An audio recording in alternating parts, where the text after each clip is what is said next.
अस्सलाम वालेकुम, नमस्ते, सत श्री अकाल। आज फिर एक देश के अंदर ऐसी धांधली हुई जिससे फ़ायदा बीजेपी को हुआ। पूरे अभी जो इलेक्शन आए हुए उसके अंदर जो है सबसे ज़्यादा ज़रूरी क्या था, वेस्ट बंगाल का इलेक्शन। ये वेस्ट बंगाल का इलेक्शन देश की दिशा बदलने का काम कर रहा है। देश की दिशा बदल रही है और देश की दिशा ऐसे तरीके से बदले जा रही कि नफरत, कुरंगेजी, भाईचारे को मिटाने के लिए, गंगा जमुना तहजीब को मिटाने के लिए ये सब की जा रही। और मैं फिर भी मोदी जी को और अमित शाह जी को मुबारकबाद देता हूँ कि आपकी कार्यकर्दगी अच्छी रही।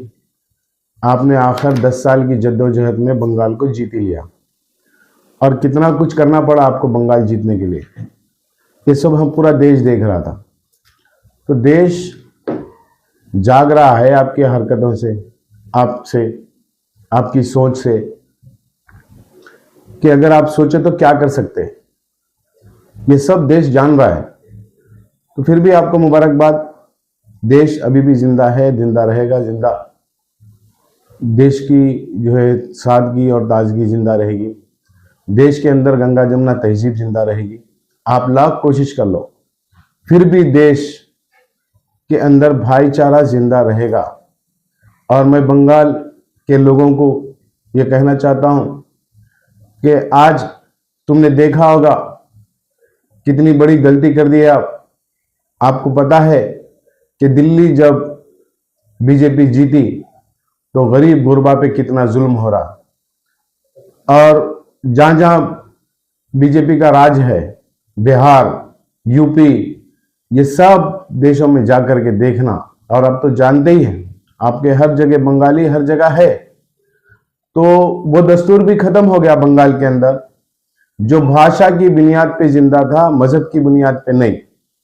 बंगाल पूरे हमारे मुल्क में, पूरे हमारे देश में ऐसा स्टेट है कि वहां पे मजहब की नहीं, भाषा की बात बाती। भाषा का भी आज बीजेपी की तरफ से जो है सफाया हो गया। अब वहां पे भी होगा, कमनल होगा, लंगा नाच होगा। और साथ ही साथ मैं तमिलनाडु जो फिल्म स्टार है DVK, उनको भी मुबारकबाद देता हूं कि बहुत अच्छा प्रदर्शन रहा 2 साल की जस्तुजू में, 2 साल की मेहनत में एक आप इतिहास रच दिए। तो आपको बहुत बहुत मुबारकबाद देता हूं। साथ ही साथ मैं ये उम्मीद भी करता हूं आपसे कि फिल्मी जिंदगी अलग, प्रैक्टिकल लाइफ अलग है। इसको, इस देश को फिल्म की लाइन में नहीं लेके जाना, देश की उन्नति के लिए काम करना, इतना ही मैं आपसे कहूंगा। रहा सवाल, इस देश में अनेक भाषाएं, अनेक मजहब का राज है और अनेक संस्कृत है, एक एक कल्चर के अलग अलग है। तो उन सभी को मिला करके हमारा संविधान बना हुआ है और इस देश में संविधान से चलता है, ना तो कोई मनुस्मृति से चलता।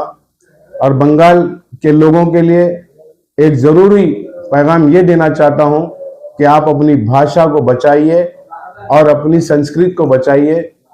आपके अपने सिद्धांत बहुत बड़े हैं, देश के लिए बलिदान बहुत ज्यादा दिया गया है बंगाल से।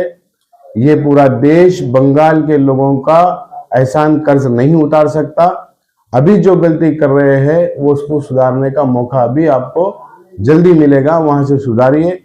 ये देश में सच्चाई और सादगी और स्वतंत्रता अगर रहना है तो देश को एकजुट होकर रहना है और एकजुट होकर करना है।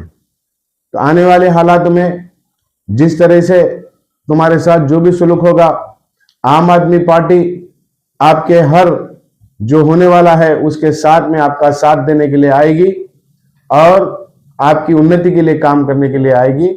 जय हिंद। साहब, एक सवाल ये है कि वेस्ट बंगाल का जहाँ पे इलेक्शन की बात हो रही है तो वहाँ पे ममता बनर्जी की कहाँ कमी रह गई और अवाम ने उनके ऊपर एतमाद क्यों नहीं किया? ये अवाम में नहीं है, आज भी अगर हम जाकर के देखें, ममता बनर्जी जमीन से उठी हुई लेडी है, ना कि हेलीकॉप्टर से आई सो। ममता बनर्जी की टीआरपी कम नहीं है। अब क्या करें, हमारे देश का सिस्टम ऐसा हो गया। क्या देश ईवीएम में घपला और जीतने के लिए कुछ भी करो, तो वो इलेक्शन कमिश्नर के लिए बहुत बड़ा एक वो है। ये जीत मोदी जी की, बीजेपी की नहीं है। ये जीत इलेक्शन कमिश्नर की है। ये जीत वहां पे जो 2.5 लाख सैनिक लगाए गए उनकी जीत है। ये जीत बीजेपी की तो हरगिज नहीं है, ना मोदी जी की है, ना तो अमित शाह जी की है, उनकी नहीं है। जो षड्यंत्र रचा गया था बंगाल में आईएसआर लेकर के, और जो फौज डाल करके, और जो इलेक्शन कमिश्नर जो घोटाला करे, वो सब चीजें मिला करके उन लोगों की जीत है। और सच्चाई की जीत नहीं हुई, हक की जीत नहीं हुई। कहीं ना कहीं डेमोक्रेसी को खत्म किया गया बंगाल में से। आने वाले हालात में हम सब देखेंगे और हम सब इस चीजों को जानते हैं। जय हिंद।